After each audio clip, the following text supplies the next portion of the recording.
Ola. Welcome in, Ola. Man.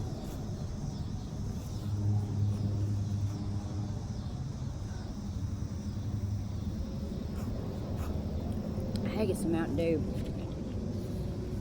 Oh. I forgot. There was sweat bee in my eye. I forgot I had these on. Maybe I hope this. Hold on, I gotta turn this off. I forgot I had them on. Oh god, my head kind of hurts. I'm gonna put them on my temples. It'll help. I'm like allergies, dude. I don't know what I just said. Oh man, so I am, man. See, these sweat bees are something else. They're everywhere. I'm sitting out here underneath the clouds. Anybody ever go outside? And I don't look. My husband works. I don't have to work, and so I'm very blessed and privileged to have a lot of time for solitude, and I love solitude. I like isolation. To me, it feels comfortable. Whether it's healthy or not. And oh god. And so I'm blessed that he works very hard, and I'm in a position to have that gift of isolation, that gift of solitude, because isolation and solitude are a gift, and you use that. If you have that, I hope that if you ever have moments or days like that, even if you shouldn't have it, and it's just in your own heart or your own mind, I hope that you understand that it's a gift, and to stop seeing it and wishing it to go away, or wishing you could be out of it, and see that it's a gift, and to use that time wisely. I say that with all confidence, because I lived too long on not realizing it was. That's why. I like me a cigarette. Oh, give me a smoke. I know, I was supposed to wait, blah, blah, blah. I like my cigarettes. It's very true. Let me handle one thing at a time, people. You know what I mean? Like, you gotta get your mind right before you get out of anything, before you change from one to the next, before the next, before any next in your life. Or mine, I always like, you gotta get your mental. You don't gotta do shit. Let me speak about myself. Welcome in, I'm Nikki. Sweat bees are everywhere. I tend to want to. Sometimes I stay too long. I want to soak up all the gifts that solitude and isolation and hell has to offer. I'm gonna lose people. I'm gonna lose people. I speak about this because I know it from experience, and now I'm not just recently, but I'm a couple years out of spiritual warfare. And I'm getting a chance to look back and be like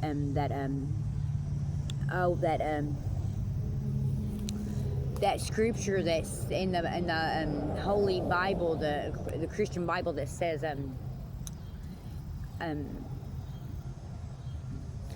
my perfect, like something to the effect of perfection is made, or strength is made perfect in weakness. And it was good that I was afflicted to an extent, But if you're, I don't know, even to an extent, I don't know. I mean, it's just I think it's a great, for me, I'm keeping it back to me. Keeping it back to I, and not trying to ever tell anybody else what you should look at, what you should be doing. Let me speak about myself for a minute. I got in a point where spiritual warfare is very scary. It's scary. It's scary. My head's hurting. That's why I keep putting on my temple. I'm gonna put in that pressure, but it's kind of wore out, so it's not doing it. Oh, just a little pressure. And I have a very childlike, soft heart, right? And I know that about myself. I have a naive heart.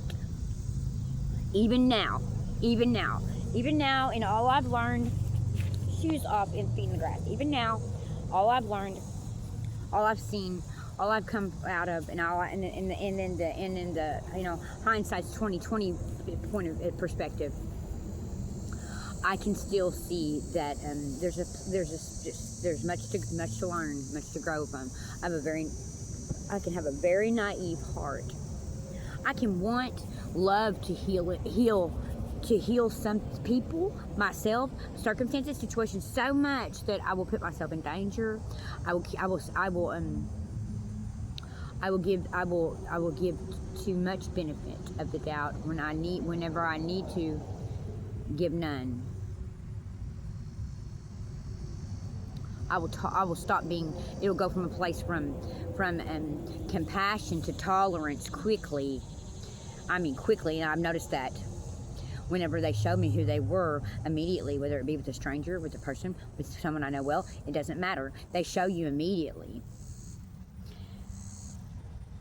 And people deserve compassion, and I have found sometimes kind strangers were the only ones who I felt like I had that could see me. So that's why I had a tendency to give too much benefit of the doubt. I can be naive in my compassion.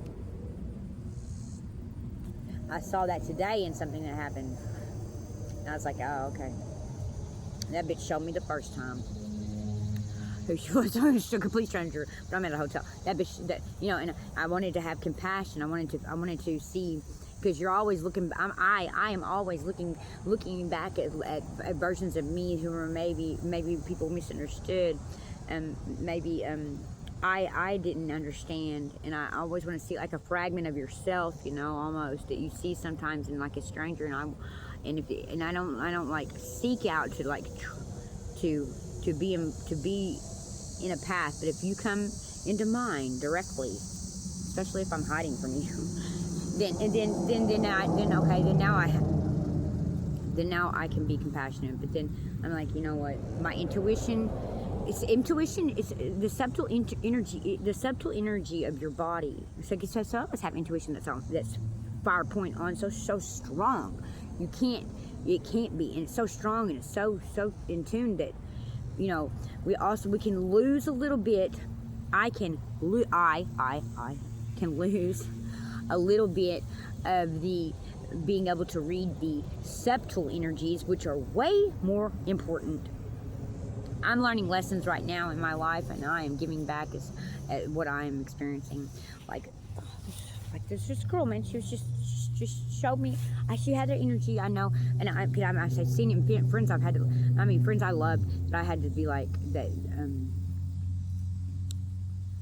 It wasn't like you can't walk with me no more down the street. Like you can't cross the street to my side anymore. Like I didn't want.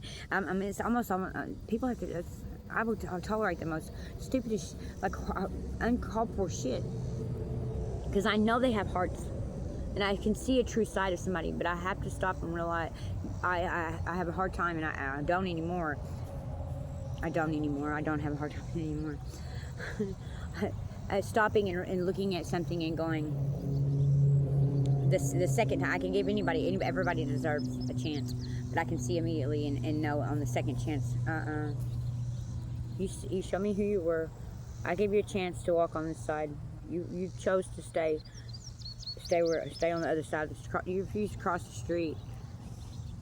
Don't come over don't cross the street to see me whenever you got a little act right in you. No, we don't do that. We are who we are all the time, no matter what. And people have that ability in them to be who they are all the time. And don't, I need to, I realized today, don't be naive in giving a piece of, a no good piece of shit the benefit of the doubt more than once.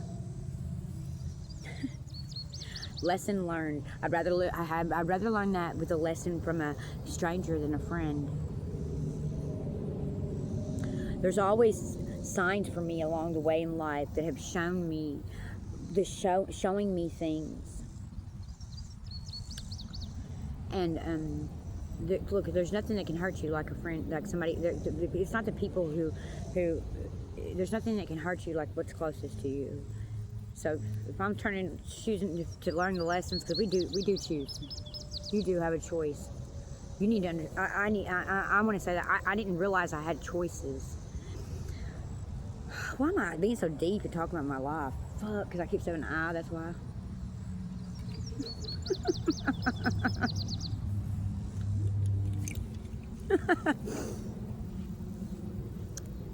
Because I'm sticking to what I said. Damn.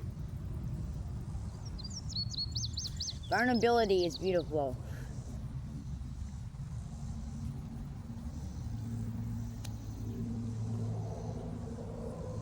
As long as you stay in it, you know. I don't really know. It's hard to stay in it. You feel stupid sometimes. I feel stupid sometimes. I know, I mean, I can't be the only one. I feel stupid sometimes because I'm so, I am who I am. And, I got no nothings to be like, oh no, that's not me. There's me. You know, I'm me. I got no safety nets at all. Ugh. I wouldn't trade it for nothing.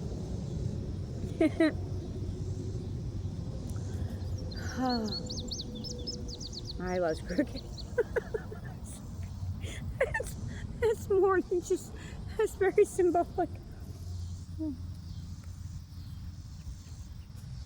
I've been out here laying and looking at the clouds, y'all. You wanna look at some clouds? Like I just dumped ashes on me.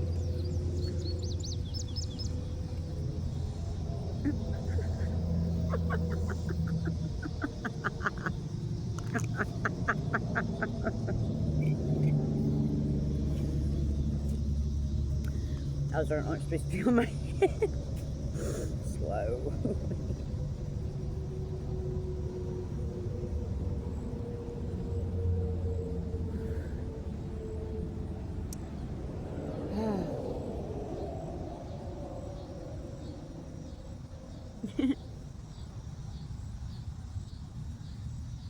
So, but moral of the story is, Nikki,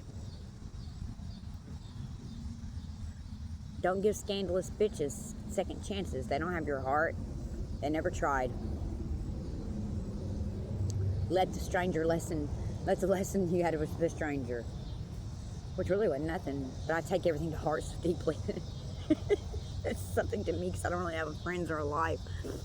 I do, but I have a very enriched, great life, but it's very much it's very much in the solitude.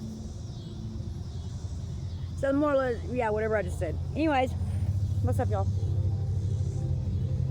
I looked at the clock, it said 13. I hear a train in the distance.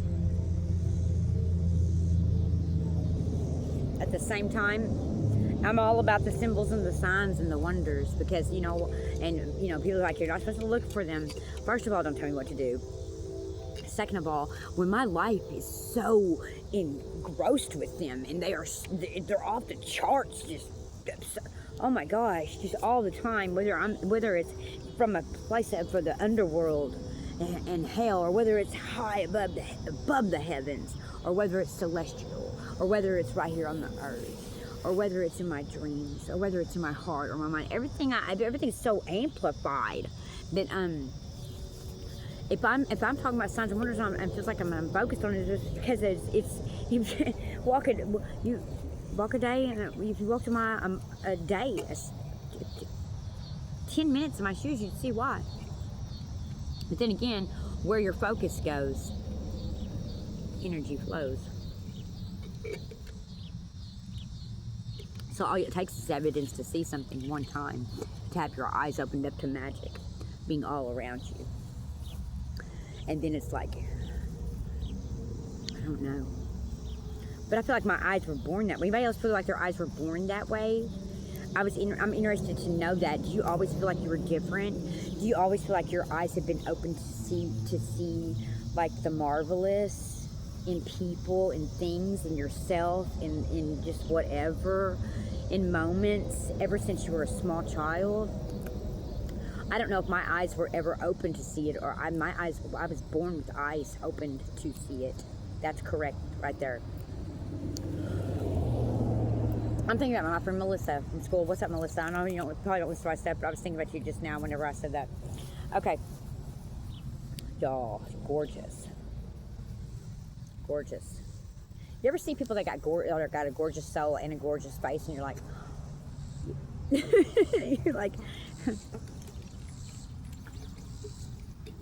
you're like, wow, you know?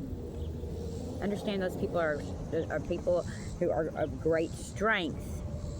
The strongest people you'll see, the strongest women, I believe you'll see. I'm gonna see her because I am a woman. The strongest women you'll see in your life never really show any sign of being, well, not always. There's exceptions. Some of us are tough as nails and it shows. Try and see. I don't know. Some of us, you can just tell. You can tell in their presence they carry it. It's very noticeable. First off, whoa, strength coming walking right up to me, and then but this is my favorite kind of strength, which,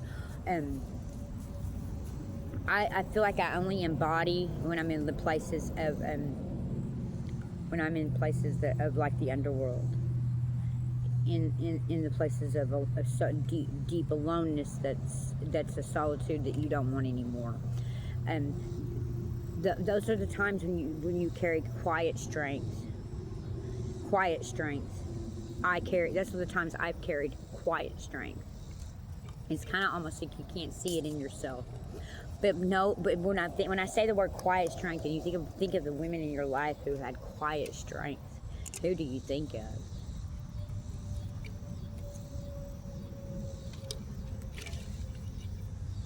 I think of all the women in my family. I think of my friend Crystal's mother. I think of Brother Piercy's wife, Mrs. Piercy, when I was a little girl, the pastor's wife at First Baptist Church. I think of her. I think of my grandmother. I think of my Aunt Beatrice.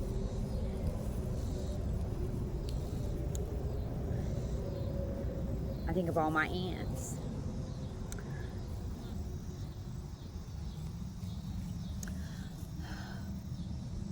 I think of my friend Jamie.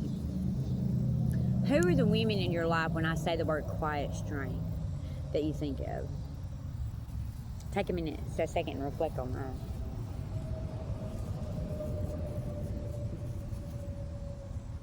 Then there's, hey, I don't know why I'm talking about strength.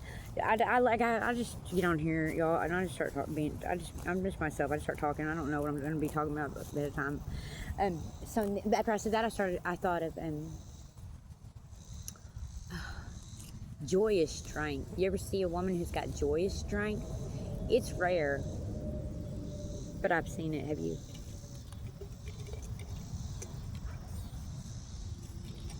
Kay Benson has my pastor in Missouri. I don't attend church anymore. I need to be clear on that, but she has joyous strength. It's a rare quality to see a woman coming with joyous strength. Because like you see joy, you can know what I'm saying when you see a joyous woman, okay? But then you know what I'm saying when you see like a woman. I met a woman here the other day. She was just jolly. That's all I could think of is the word I kept thinking of when I walked out of her. When she walked in, we were done, with our whatever exchange as strangers. I was thinking, well, that's just a jolly woman.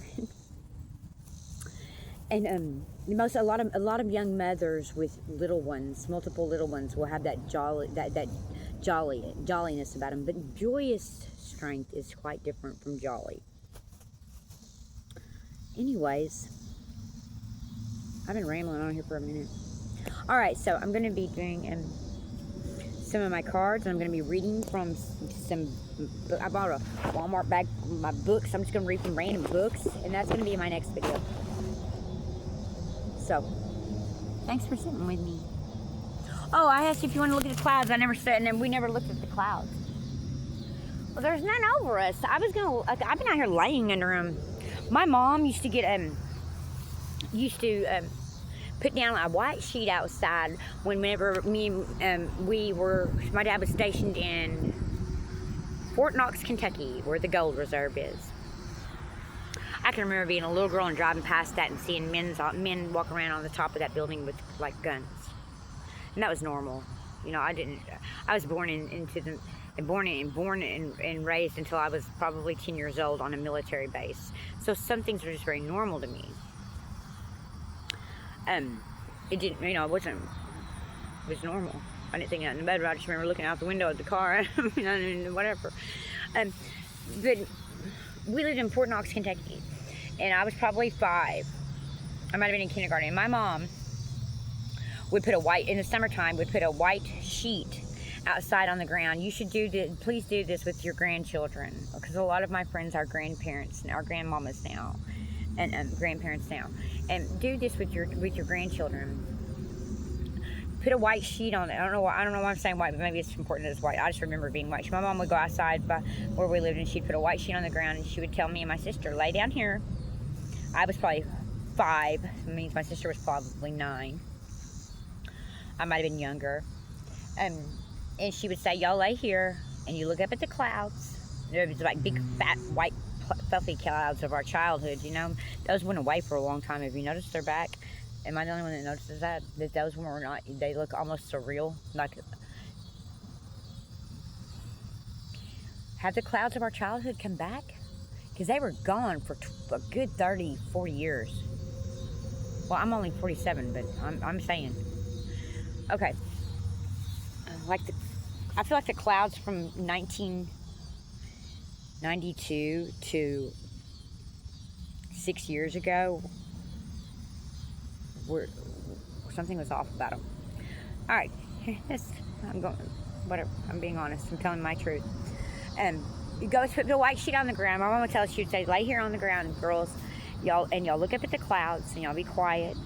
You know, and you look and you see what pictures you can see in them. And she would go back inside, and we'd lay out there, and we'd just stare at the clouds and pick out pictures silently.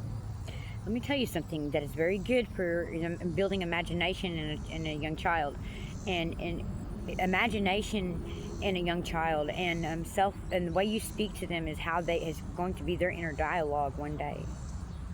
You know, and that's very inner dialogue and imagination are important not only in young children but in us as adults. So if you never did that, let's do that now for just, I don't know, 30 seconds. I'll zoom in on some. Let me pick out some fluffy ones. These. Okay. And I'll be quiet. And we'll look at the clouds.